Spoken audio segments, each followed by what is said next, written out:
Madurai TVK மாநாடுல Vijay sir பேசுறதுக்கு முன்னாடி பேசின சிடிஆர் நிர்மல்குமார் சார் சொன்ன இந்த வேர்ட்ஸை எத்தனை பேர் கவனிச்சிங்க? நம்ம ஊர்ல வேலை பார்க்குற ஒரு அக்கா கேட்டுச்சு ஒரு 3 மாசத்துக்கு முன்னாடி, அண்ணா எலெக்ஷன் அப்ப கட்சிக்காரங்க எல்லாம் காசு கொடுப்பாங்க, அதெல்லாம் வாங்கிட்டு விஜய்க்கு ஓட்டு போட்டா அவங்களுக்கு தெரிஞ்சிருமான்னு.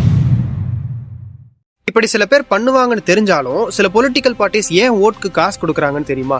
இதுக்கு பின்னாடி ஒரு சைக்காலஜிக்கல் பிரின்சிபல் இருக்கு. பட் அதை தெரிஞ்சுக்கிறதுக்கு முன்னாடி என்ன ஃபாலோ பண்ணிக்கோங்க. இதை ரெசிப்ரோசிட்டி பிரின்சிபல்னு சொல்லுவாங்க.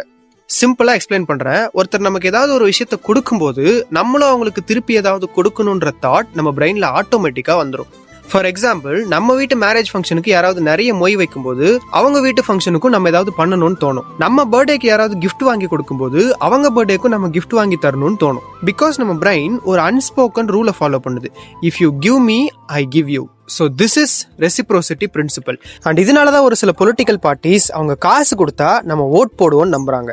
இது பொருட்கள் மட்டும் இல்ல, லவ், கேர், ரெஸ்பெக்ட், இது எல்லாமே நமக்கு யாராவது கொடுக்கும்போது நம்மளும் அவங்களுக்கு அதை திருப்பி கொடுக்கணும் அப்படின்ற தாட் ஆட்டோமேட்டிக்கா வரும். ஸோ உங்களுக்கு ஒரு விஷயம் வேணும் அப்படின்னா ஃபர்ஸ்ட் நீங்க அதை கொடுக்கணும். உங்களுக்கு ஒருத்தர் உண்மையா இருக்கணும் அப்படின்னு நினைச்சீங்கன்னா நீங்க ஃபர்ஸ்ட் உண்மையா இருக்கணும். உங்களை ஒருத்தர் ரெஸ்பெக்ட் பண்ணணும்னு நினைச்சீங்கன்னா நீங்க ஃபர்ஸ்ட் ரெஸ்பெக்ட் பண்ணணும். பிகாஸ் இதெல்லாம் நீங்க பண்ணும்போது அவங்களுக்கே தெரியாம இதெல்லாம் உங்களுக்கு கொடுக்கணும்ன்ற தாட் ஆட்டோமேட்டிக்கா அவங்களுக்கு வரும்.